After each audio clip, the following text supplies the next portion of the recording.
So yeah, I mean, I had many questions before your talk, after your talk, so I don't know how many we're gonna be able to fit in. Uh, yeah, so once now at the very end, you mentioned the whole thing about the human element. I have a personal problem when people talk in general terms about human beings. You know, like the human beings are destroying the world. The human beings are able to do that, da da da.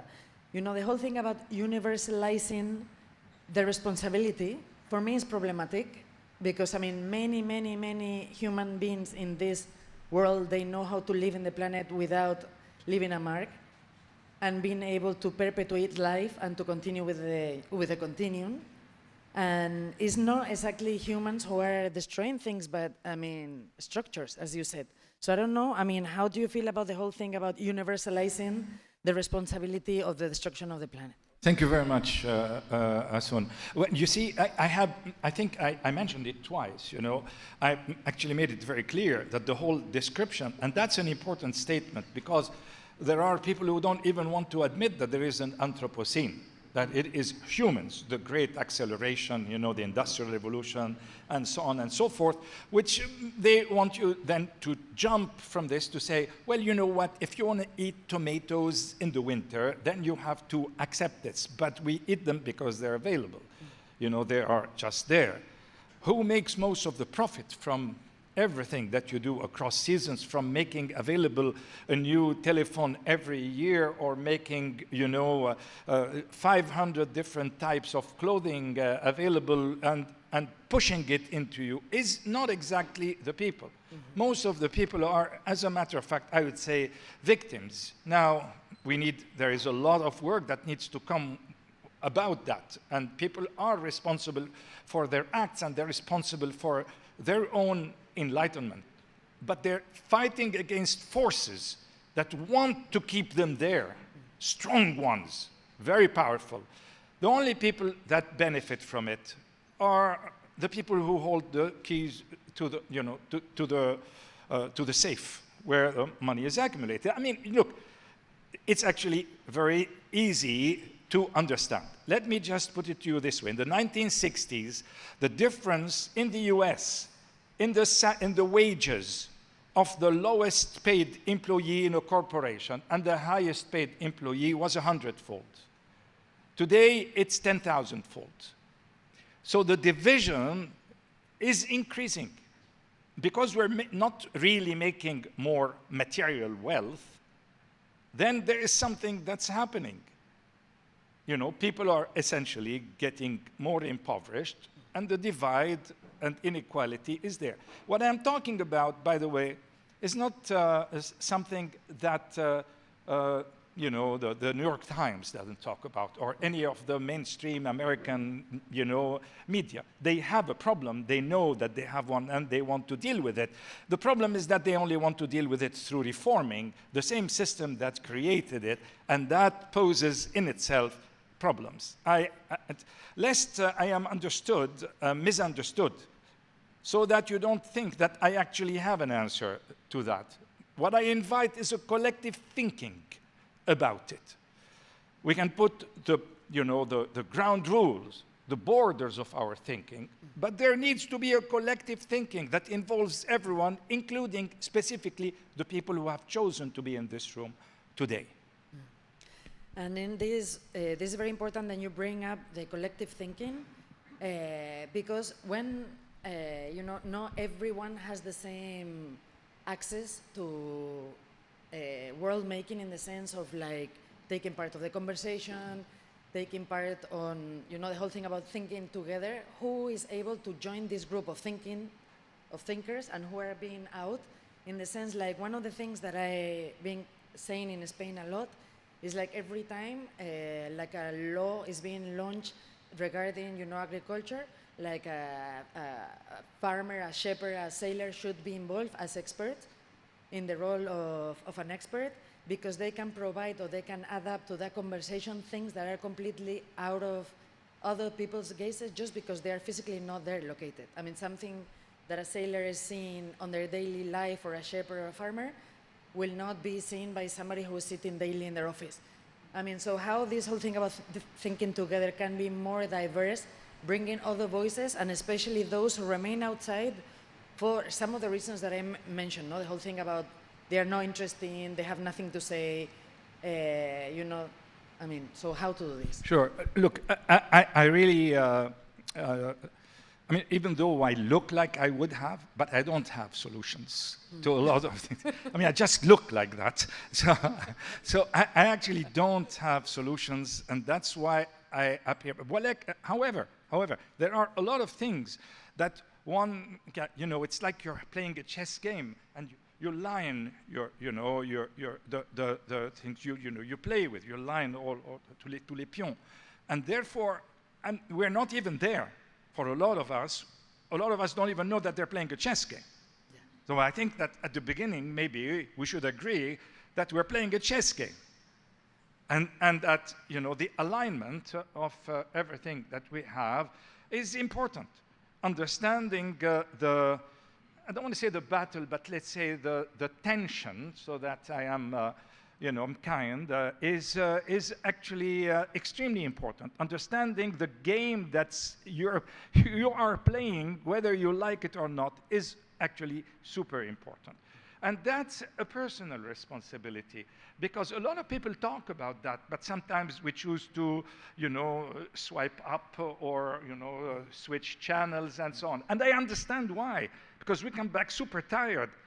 In this running system, everybody goes back home completely annihilated. And the last thing they want to do is just go into another intellectual exercise when all, you know, what they want is just like sit and get zombified in front of the TV. You know, that's super normal, because it's by design. It's not by mistake. It's by design. The amount of work that we are required to deploy, these 3 extra hours that are required from us to keep our jobs, it's not because they're needed. It's by design, so that when you come back, you don't think. However, there are also very good, very positive signs.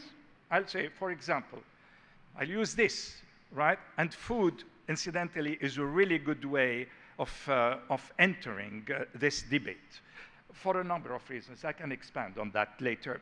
But this is the Al Jamil Museum. I wouldn't call this a marginal, radical, you know, place in former Romania or, you know, etc. That's like pretty mainstream. And yet, this has come, you know, into the conversation. And it's even giving a platform to people like me, you know, which I think it's absolutely fantastic. So thank you very much for that. So this conversation is going more into the mainstream, and it's going more into the mainstream because our psychology is being destroyed. I mean, we're like, nobody's like happy anymore. This whole notion of happiness is becoming extremely relative in what we do. So this conversation is going into the mainstream. I think that changes are coming. They are necessary, and they are important, and they are also historical. We can choose to be part of those and mold them to how we would like them, or we can choose not to be part of them. I think the Al Jamil Foundation has actually made its choice. So my next question, it will not be for in the sake of a solution. Tell me what to do. I will not put you no. in that situation anymore. But I was wondering if you could tell us a little bit, because I don't know how many people here in the room are familiar with this phenomena that you've been looking at for some time, the depeasantization. You know, the erasure of the social strata. Because I remember in the conversations we had before online, yes, you were telling me that you were extremely concerned about the disappearing of the diversity within social, the different ways in which you can be human, in the sense like you were telling me, everybody's obsessed about the loss of the tiger butterfly, but nobody is obsessed about all of the ways of being people that are disappearing, you know, in terms of like diversity. So I don't know if you could elaborate a little bit or describe what is this magic word of depeasantization, and what does it imply in terms of future making? Yes, I think that's thank you very much for this question. Like, it's a super important question, and I'm going to ask you all to think through with me. So we have about 2 billion farmers in the world, and on top of that, we have another 1 billion farm workers, people who work in the farm. However, as we go now on, an increasing percentage, I'm going to throw 70%, but it's in this magnitude, of the food that we consume is produced in industrialized fashion. Now, what does it mean? It's not necessarily bad. Let's look at what it implies, and then we can talk more about it. So we're talking more about AI in agriculture, about mechanization, increasing increasing the efficiency of production. One of the complaints that people have about Egyptian agriculture is that the labor efficiency is very low. That's like what the IMF and the World Bank will tell you.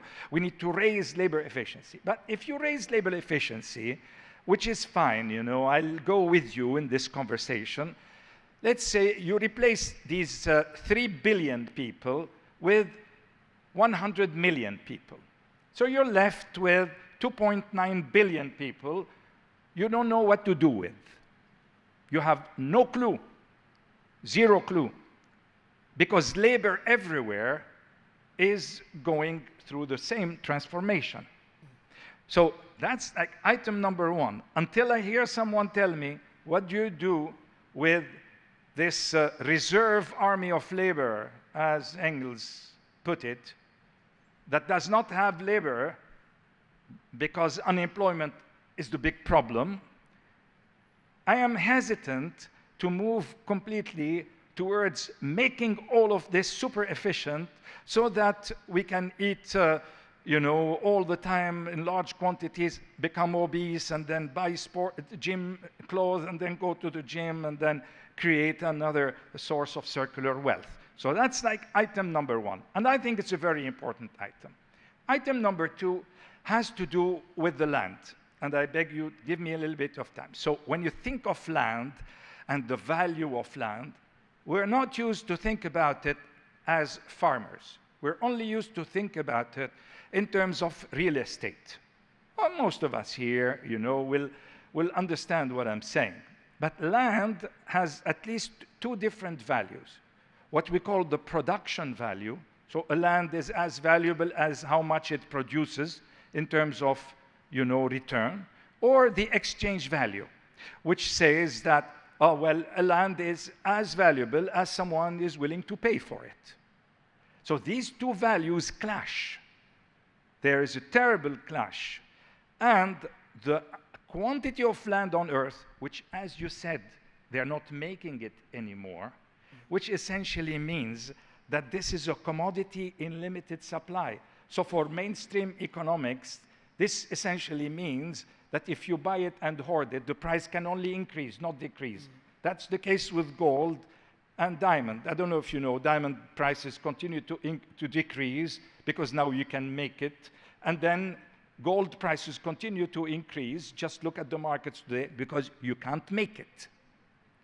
And therefore, it is in the interest of whoever wants to accumulate wealth to create land that is empty from production so that it can be purchased and placed in the market.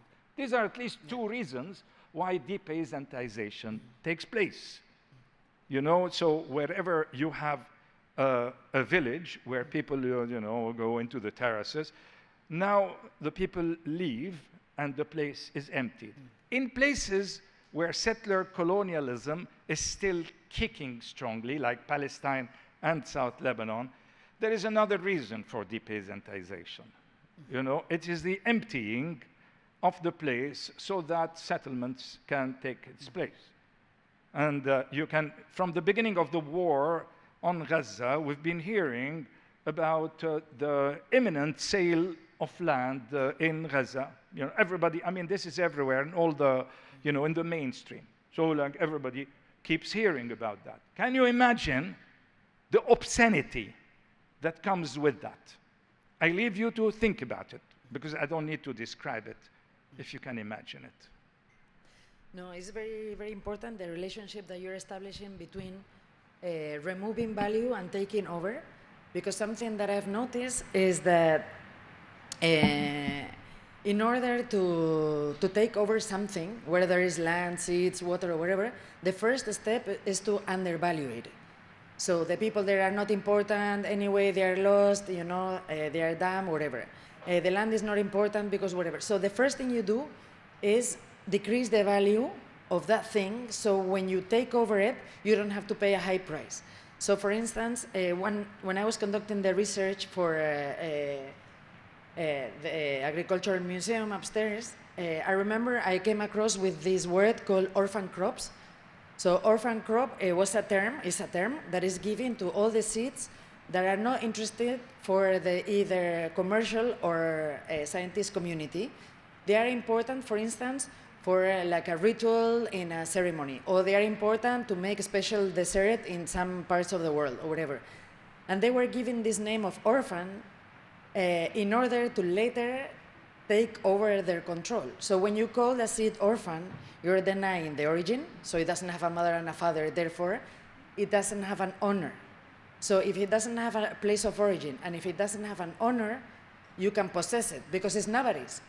And there's no custodians, there's no mama, there's no baba, my fish hat, you know, like nobody to be looking after the seed, then you can take over. So in this whole process, because when you were, you know, calling for dismantling fighting the structures, I think some of the structures we need to find are mental, in the terms of the value that we give to things from food to our neighbor farmers or whatever. So in this playing with value, you know, like scholars, writers, filmmakers, artists, you know, all of the professions from everybody here in the room, what is there that it can be done in order to give back the value or recognize the existing value of these communities or the outcome of their intellectual labor, whether there are seeds or soil, to protect them? Because as a kid, when I was looking for this safety box, it's like, okay, I need to create or make or look for like a safety box. I was not really looking for a real box, obviously, like the Svalbard seed vault, but I was looking more for a mechanism, like some magic powder, you know, to spread, to make sure that this is protected. You know, so, I mean, I know that value can play a role in protecting. By re-giving value to things, you can, in a way, protect them from being, you know, violently addressed. Thank you very much, Asun. Let me just say something, that everything I've said, these three reasons, are not something that is either unachievable or has not already been achieved in countries. You know, this is why I was saying that when you talk about food, it's actually easier as an entry point, because of our inherent relationship with food. Of course, food is also how you can make a lot of money, how you can, however, our relationship with it implies that we cannot falsify it. You know, you know, we need to be there. It's not like trading in gold, for example. You know, people have to have food all the time. People can go all their life without seeing 1 ounce or 1 gram of gold. So, take for example my first item, the issue of the value of land. You know, this is something that urban planning achieves. That in France, for example, there are farms that are immense and enormous that can be sold, and in Spain too, that are protected.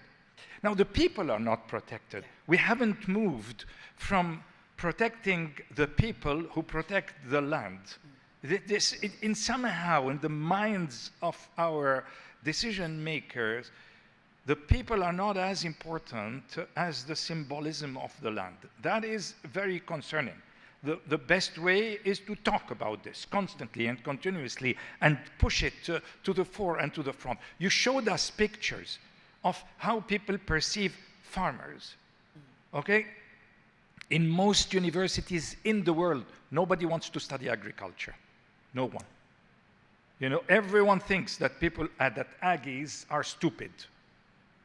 Yet everyone wants to eat good things and different things. So there is like an inherent contradiction in there, but it doesn't matter. We'll let it pass. The only place where this is not possible to apply is, unfortunately, where you have wars meant to dispossess for primitive accumulation and settler colonialism. There, everything breaks down. You cannot have an actual policy that is tested and tried and that works around all of that. There, the aim is very clear. Dislodge populations, kill them, remove them, take the land, and build a new system on top of it. So, for example, it is an irony, I believe, tremendous irony, that the early Zionist settlers displaced and massacred the Palestinians to establish socialist kibbutz in their place. You know, I think it's insane. I mean, conceptually, it doesn't make any sense. The whole point of socialism is the respect for your fellow human being. So this is why I keep saying, you know, this thing. Settler colonialism is an issue. You've got to deal with that. It shouldn't exist anymore. Thank you very much, Rami. So I think maybe we can open up for questions to the audience. Yeah? 2, 3 questions. Okay.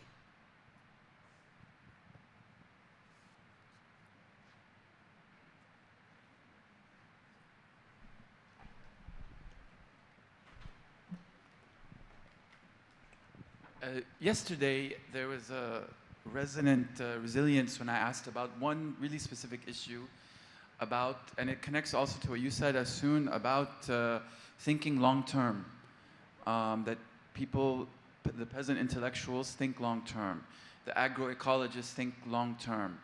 And so something that I had been feeling like it's the end of the world feeling about this phosphorus, about the bombing, about the use of chemicals, but you didn't, your face, your gestures, we said, no, it's still possible. The farms can come back.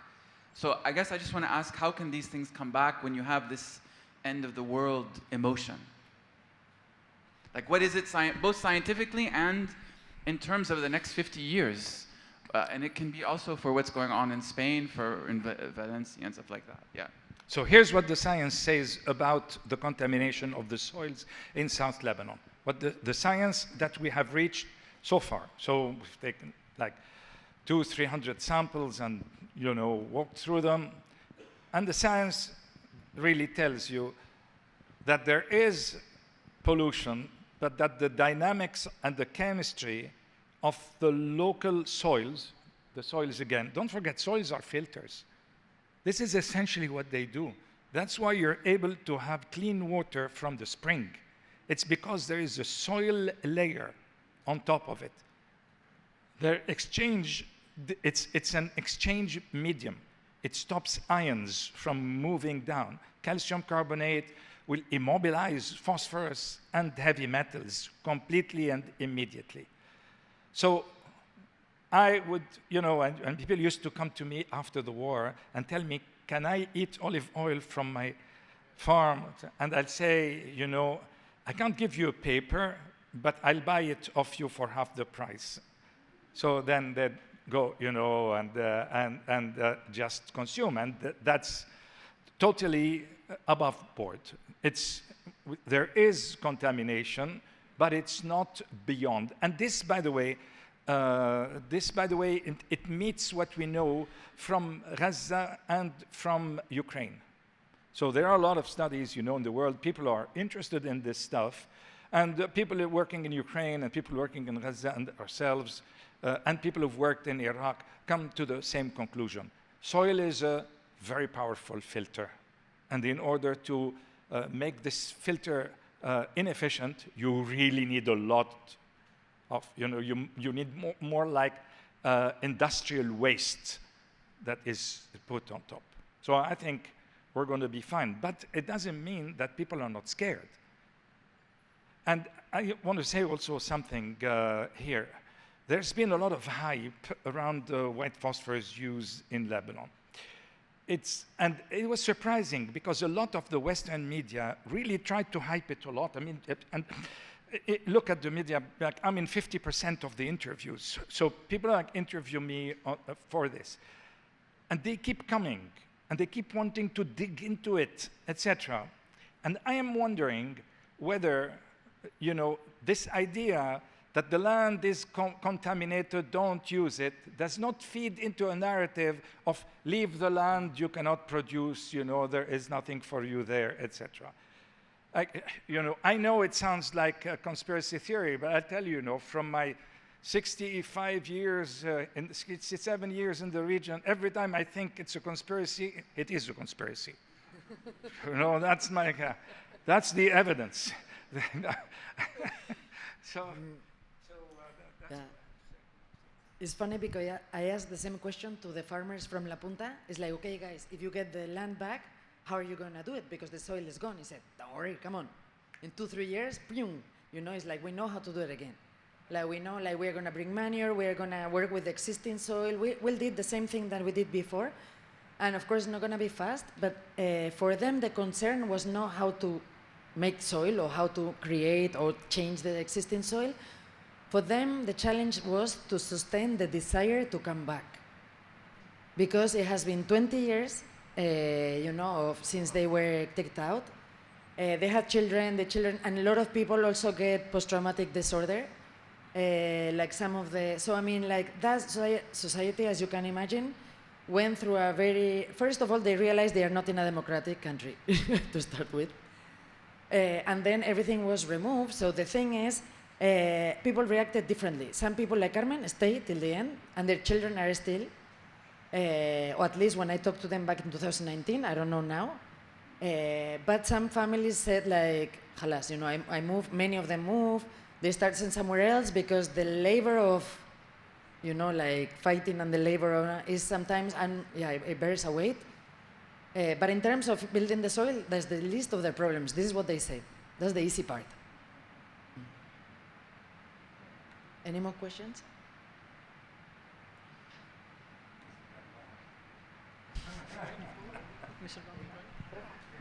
Hi, Mr. Rami. Back here. Okay. Do you want me to stand up? Okay, I have a simple question. It might be unrelated to what you were talking about, and a lot of wisdom has come from you. It's about capitalism. We're talking about all of the things, all of the massacres and all of the conspiracy theories, but how is it possible to go back from all of this unless we try to, like, including even me, that if a lot of people are gonna have, money to themselves, like even we are sitting here, we are holding a lot of money just to ourselves. That's capitalism. So how are we gonna go help other people who we are talking about? We're just discussing them, and we see them on videos. How are we gonna help them if we are gonna hold on to so much of power economically, and we see that unless we let it go, or we have a moment to let it go, it's not a possibility to help them. So what is your stance on that? Sure. I mean, let me just make two important statements here, okay? I am not speaking from an anti-capitalist perspective. It may surprise you, but that's true. I am speaking by pointing at where what we call capitalism is defectuous. Let me explain, because in order to do that, we need to move from the soundbite of capitalism to understanding what it truly is. Capitalism is a social relation. It's a relationship with the means of production, you know, land, labor, capital, that allows the person who puts capital, you know, or financial capital in, let's use this simply, to extract and accumulate the surplus that is produced by labor. Do I make sense? Okay, that's important. Because that does not apply to, for example, Asun's father. So Asun's father is not a capitalist. He may have money in the bank, but he's not a capitalist. You know, who is a capitalist? Typical. Anyone who believes that money falls from the sky, that there is some obscure mechanism that makes money come into your account because you're dealing with stocks and share, and then if the stock falls down, you sell it.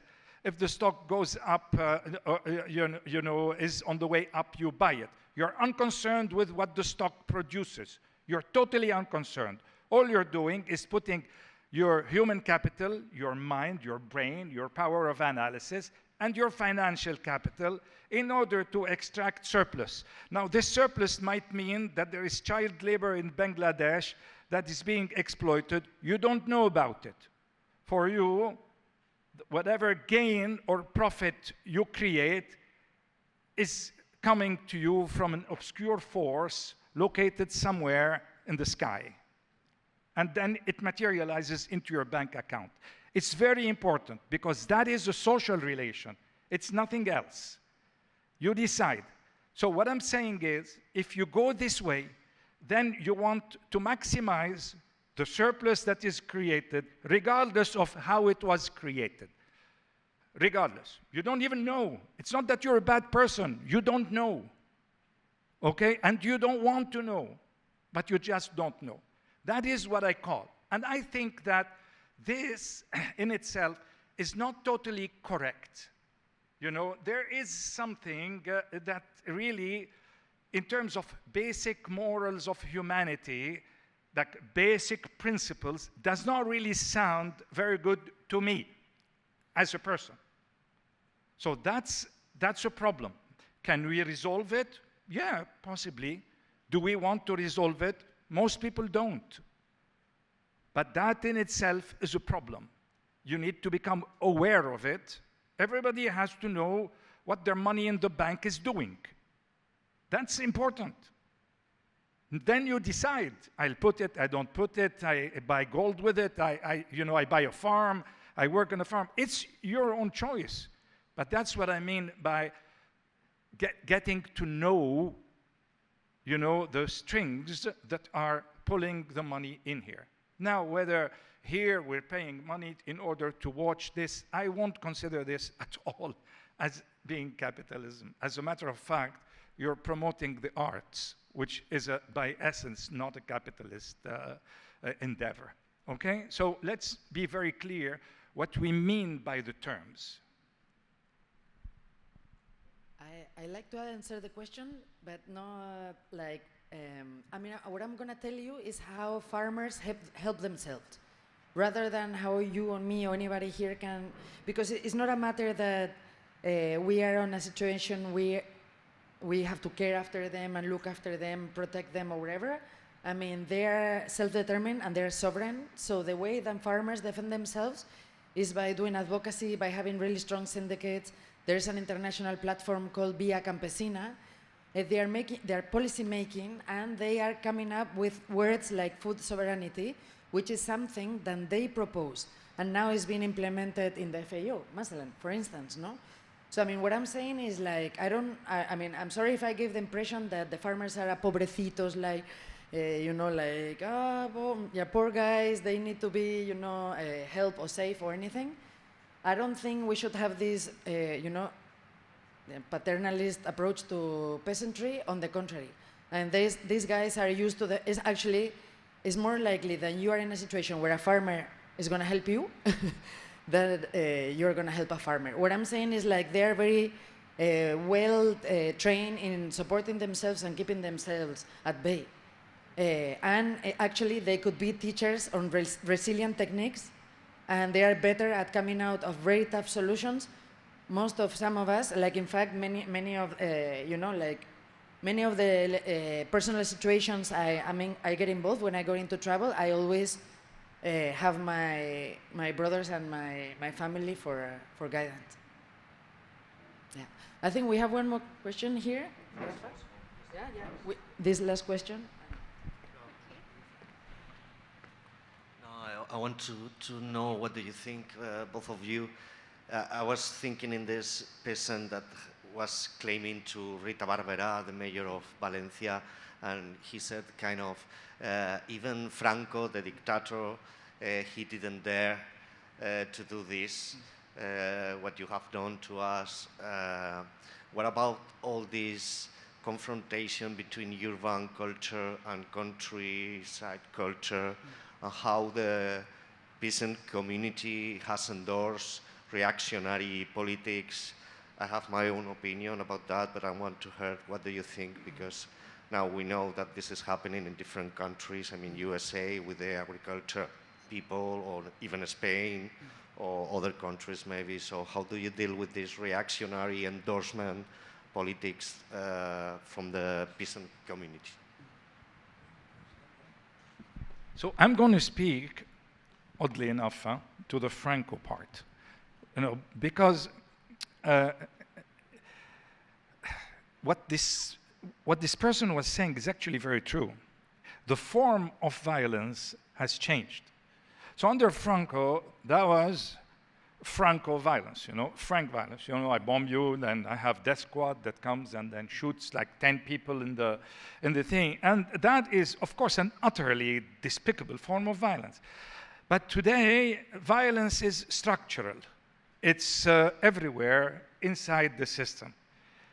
It is exerted on everyone who works, everyone who gets abused in their work, everyone who has to accept work conditions that are way below standards. All of these people who are dispossessed everywhere, suffer from an abject form of structural violence that is not described as violence, that allows the mayor of Valencia to come and say utter respect, and everywhere in the world, to say this, and then she would come and say, show me where I lacked respect. I didn't. But because she is relying on a very insidious, very toxic kind of violence that occupies all our lives together all the time. So that's the big difference. The world is not less violent than under Franco. It probably is more violent. But the form of violence is different. However, note that very well. The system actually will not stop as just structural violence. It is willing to go into fully fledged violence anytime. Look at Gaza. Yeah. You have a genocide happening today in Gaza under the eyes of the entire planet after decades of structural violence that nobody wanted to talk about. So these things are not mutually exclusive. Any system can turn into a fascist system with open violence anytime. But it's easier to control it through structural violence. Yeah, no, I agree with what Rami said. It's a change in type of the nature of the violence. And then in regarding the urban-rural, relationship, still we are under the same, like cultural supremacy of the urban over the rural. The urban are the ones who are civilizing the rural, who are telling us what to do, how to be, So, I mean, unless we reverse or we block or we standardize, like we level up this cultural domination from the urban to the rural, because also even the Palestine-Israeli conflict could be read this way, I mean, urban type of, Just like for the sake of historicity, there is no Palestinian-Israeli conflict. There is an Israeli occupation of Palestine. Please, let's just make this very clear. Yeah. It's not a conflict. Yeah, correct. Yeah. So I don't know if you agree that it could be also the urban type of mindset and the rural. Much has been said about the rural-urban divide. I think there are a lot of political sociology theories that are based on that. And I think that it's not in our interest to actually dig through this divide. uh, we need solidarity everywhere rather than just describing, a situation. I think that there is a big divide and there is a huge bias between those who have money, be they in the rural or in the urban. Yeah. Because big landowners in the rural areas are actually absentee owners, or they're present and they treat people like slaves in the areas where they are. So, I think that solidarity is extremely important. I think that otherwise we would have to go again to talk about the people of the North and the people of the South, and yet you and I have exactly the same narrative and the same discourse. Yeah. Clearly, there is something beyond these binary divides. Thank you very much, Rami, and thank you everyone for listening. We are going to take a tea break.